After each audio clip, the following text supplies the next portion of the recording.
العظيم اللهم صل على محمد النبي الأمي ما لا طاقة لنا به গাইবান্ধায় গভীর কৃতজ্ঞতা ও শ্রদ্ধায় জাতির শ্রেষ্ঠ সন্তানদের স্মরণ।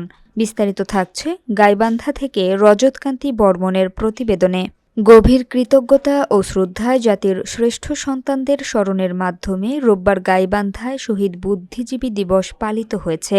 দিবসটি উপলক্ষে সকালে স্থানীয় শহীদ স্মৃতিস্তম্ভে পুষ্পস্তবক অর্পণ, আলোচনা সভা, বিশেষ মোনাজাত ও প্রার্থনা অনুষ্ঠিত হয়। শহীদ বুদ্ধিজীবী দিবস উপলক্ষে গাইবান্ধা জেলা প্রশাসন, পুলিশ প্রশাসন, জেলা পরিষদ, মুক্তিযোদ্ধা সংসদ, পৌরসভা, গাইবান্ধা প্রেস ক্লাব, গাইবান্ধা সরকারি কলেজ ও সরকারি মহিলা কলেজ, বাংলাদেশ প্রগতি লেখক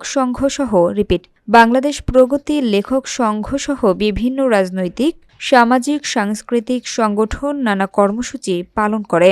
সকালে গাইবান্ধা প্রেস ক্লাবের পক্ষ থেকে সভাপতি অমিতাভ দাস হিমুন, সাধারণ সম্পাদক ইদ্রিসুজ্জামান মোনা, সহসভাপতি রেজাউন্নবী রাজু, সাংগঠনিক সম্পাদক রজতকান্তি বর্মন, নির্বাহী সদস্য গোলাম রব্বানী মুসা ও খায়রুল ইসলাম শহীদ স্মৃতিস্তম্ভে পুষ্পমাল্য অর্পণ করে শ্রদ্ধা নিবেদন করেন।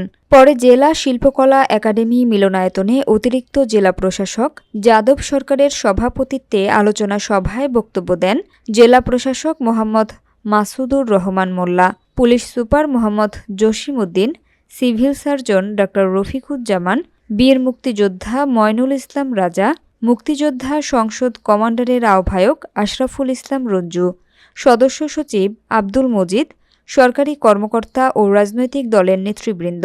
অনুষ্ঠানটি সঞ্চালনা করেন শিরিন আক্তার।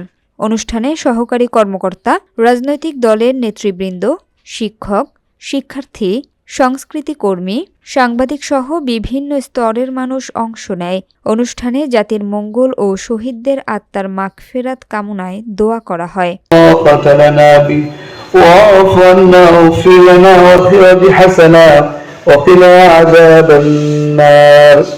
اللهم